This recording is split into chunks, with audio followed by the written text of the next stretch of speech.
Good morning. तो आज lecture 3 में हम लोग डिस्कस करेंगे एक्सटेंडेड ट्रांजिशन फंक्शन के बारे में और कैसे एक लैंग्वेज को उसकी ऑटोमेटा के टर्म्स में लिख सकते हैं। तो पहले देखते हैं एक्सटेंडेड ट्रांजिशन फंक्शन क्या होता है। ट्रांजिशन फंक्शन तो इनपुट लेता है एक स्टेट और एक सिंबल और आउटपुट देता है एक स्टेट अकॉर्डिंग टू ऑटोमेटा। अब एक्सटेंडेड ट्रांजिशन फंक्शन क्या करता है कि वो एक पूरा स्ट्रिंग ही इनपुट लेता है, साथ में जो स्टेट है वो इनपुट लेता है और आउटपुट उसका होता है एक स्टेट, जिसमें वो पूरा जब वो पूरा स्ट्रिंग पढ़ लिया जाए उसके बाद जिस स्टेट में ऑटोमेटा होगा वो उसका आउटपुट है। तो ये ये एक ये एक ट्रांजिशन फंक्शन हमारे पास है अल्फ़ाबेट 0 1 पे और स्टार्ट स्टेट Q0 और फाइनल स्टेट Q1। ये एक ऑटोमेटा को डिनोट कर रहा है। अब एक एग्जांपल से शुरू करते हैं। कोई स्ट्रिंग है 0 1 0 1, इसको पढ़ना है पूरा। तो एक्सटेंडेड ट्रांजिशन फंक्शन कैसे करेगा? स्टार्टिंग में जिस स्टेट में ऑटोमेटा है वो Q0 है। ये एक्सटेंडेड ट्रांजिशन फंक्शन का नोटेशन है कि जो ट्रांजिशन फंक्शन डेल्टा है तो एक्सटेंडेड ट्रांजिशन फंक्शन होगा डेल्टा कैप। डेल्टा के ऊपर एक अपवर्ड एरो का साइन लगा देंगे। तो डेल्टा कैप इनपुट है Q0 जो स्टार्ट स्टेट है ऑटोमेटा का, और जो स्ट्रिंग इनपुट दिए हैं। अब इसका आउटपुट क्या होना चाहिए? लास्ट में तो ये वाला 1 पढ़ा जाएगा। ये सब पढ़ने के बाद लास्ट में कोई स्टेट पे जाया गया, मान लो QI स्टेट पे गया, यहां तक पढ़ा है ऑटोमेटा, इस स्ट्रिंग को यहां तक पढ़ा है। उसके बाद वो मान लो QI स्टेट में गया, तो QI स्टेट में और तो QI स्टेट और 1, यहाँ QI कोई इसमें इनमें तीनों में से एक होगा, कोई QI तो और 1, तो जहां पे भी जाएगा वो उसका आउटपुट होना चाहिए।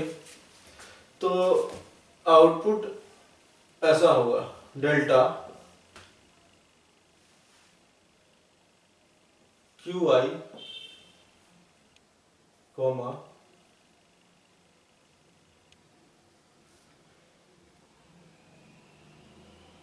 1। अब हम QI को कैसे लिख सकते हैं? डेल्टा, अब QI जो है उसको हम ऐसे लिखेंगे, यहां तक पढ़ा है और QJ कोई स्टेट है,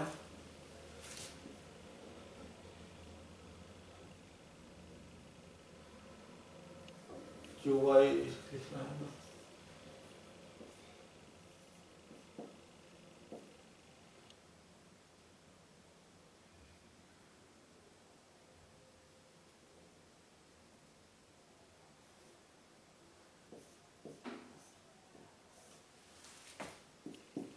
अब QJ को एक्सपेंड कर सकते हैं।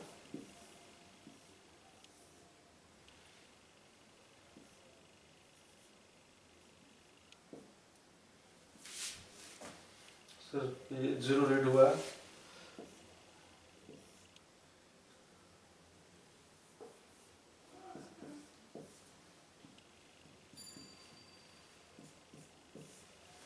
और फिर इस QK को एक्सपेंड कर सकते हैं, मतलब अभी कुछ भी रीड नहीं हुआ है।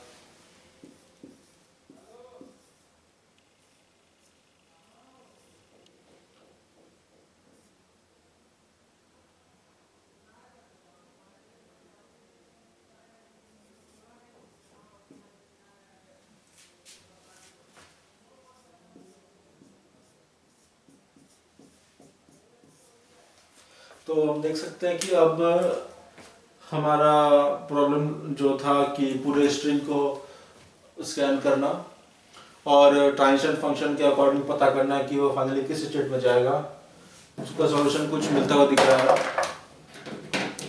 अब क्या करेंगे कि अब अच्छा, ये इतना दूर का क्या आउटपुट होगा, डेल्टा Q0, 0 Q0, 0 Q2 पे जाएगा, तो ये Q2, 1 Q1,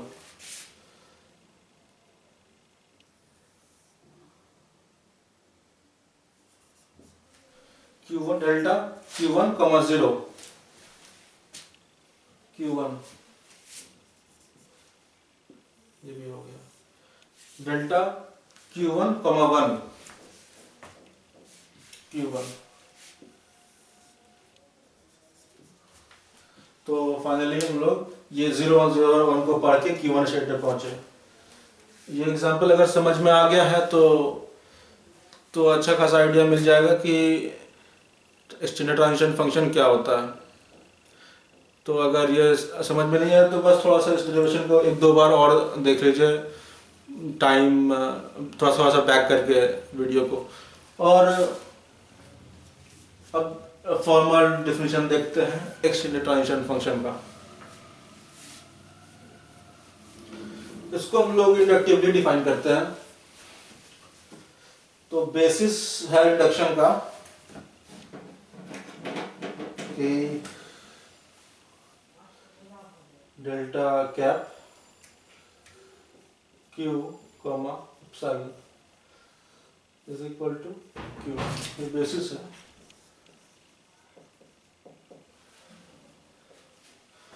मतलब कि अगर किसी स्टेट में है और हम कुछ ना पढ़े हो तो हम उसी स्टेट में रह जाएंगे, सीधा बात है। इंडक्शन ये है कि अगर कोई स्ट्रिंग है W जिसको हम लोग X और A लिख सकते हैं, X concatenated with A, W equal to XA लिख सकते हैं। X जो है वो सिग्मा स्टार में है और A है वो सिग्मा में, मतलब A एक यूनिट सिंबल है और X एक स्ट्रिंग है। तो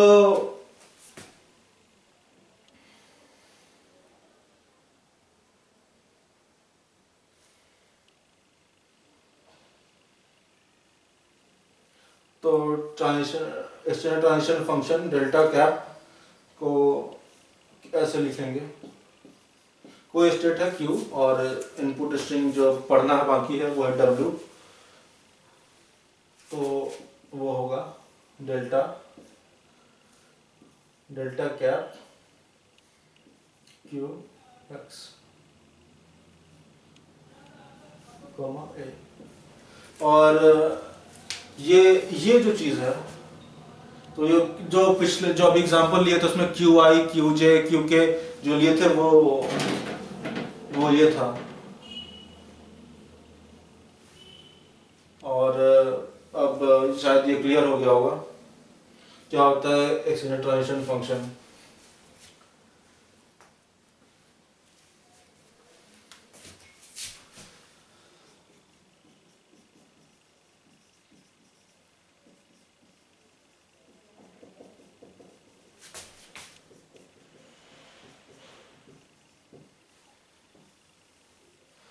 अब देखते हैं कि कोई स्ट्रिंग किसी ऑटोमेटा में एक्सेप्ट होता है कि नहीं होता है in terms of extended transition function. तो अगर ऐसा सिचुएशन हो कि जो स्ट्रिंग हमारे पास है वो W है और delta cap Q0 start state से W बचा हुआ पढ़ना, स्टार्ट स्टेट पे है और W पूरा स्ट्रिंग पढ़ रहा है। अब तो Q0, W, इसका आउटपुट क्या होगा, एक स्टेट होगा ऑब्वियसली क्योंकि ये डेल्टा है और ये तो स्टेट है, ये डेल्टा है, तो इसका ये ट्रांजिशन फंक्शन है, इसका आउटपुट कोई स्टेट होता है, तो इसका आउटपुट कोई स्टेट है। तो अगर ये सेट बिलोंग्स करता है सेट ऑफ फाइनल स्टेट्स में, तो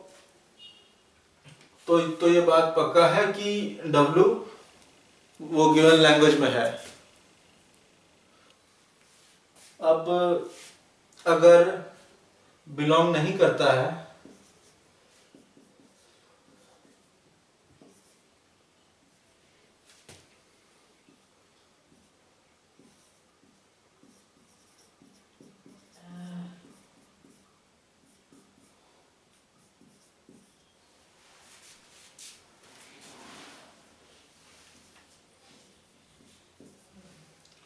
तो अगर Q0, W ट्रांजिशन फंक्शन का इनपुट अगर Q0 है और W है और आउटपुट निकल के आता है final set of final states में, तो ये बात पक्का है कि W एक स्ट्रिंग है जो उसकी गिवन लैंग्वेज में है, जिसके लिए वो ऑटोमेटा बना हुआ है। अब अगर नहीं बिलोंग करता है F में, मतलब सेट ऑफ फाइनल स्टेट्स में बिलोंग नहीं कर रहा है जो एक्सटेंडेड ट्रांजिशन फंक्शन का आउटपुट है, तो इसका मतलब है कि वो स्ट्रिंग W उस लैंग्वेज में बिलोंग नहीं कर रहा जिसके लिए वो ऑटोमेटा बना है। तो अब हम लोग लैंग्वेज को ऑटोमेटा के टर्म्स में लिखने के काबिल हो गए। ऐसे लिखेंगे,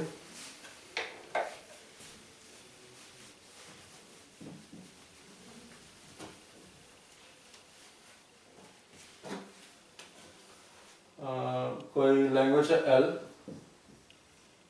W such that W belongs to sigma star and delta cap Q0 comma W belongs to F।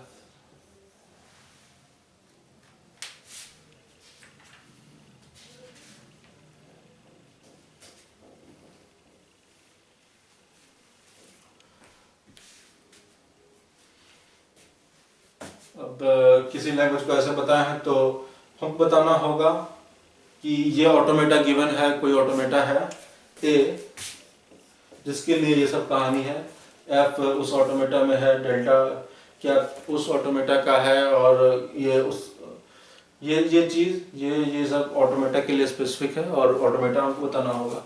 तो ऑटोमेटा है यहाँ पे Q सिग्मा डेल्टा ये बताएं और ये लैंग्वेज ऐसे लिखे, तो इसका मतलब ये हुआ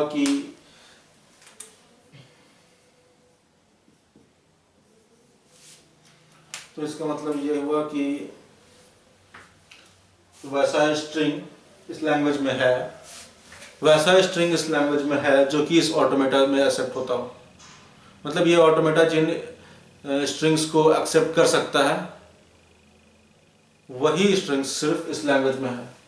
तो ये तरीका इतना अच्छा है कि एक लैंग्वेज और एक ऑटोमेटा में एक डायरेक्ट रिलेशन बता सकता है। ठीक है, तो आज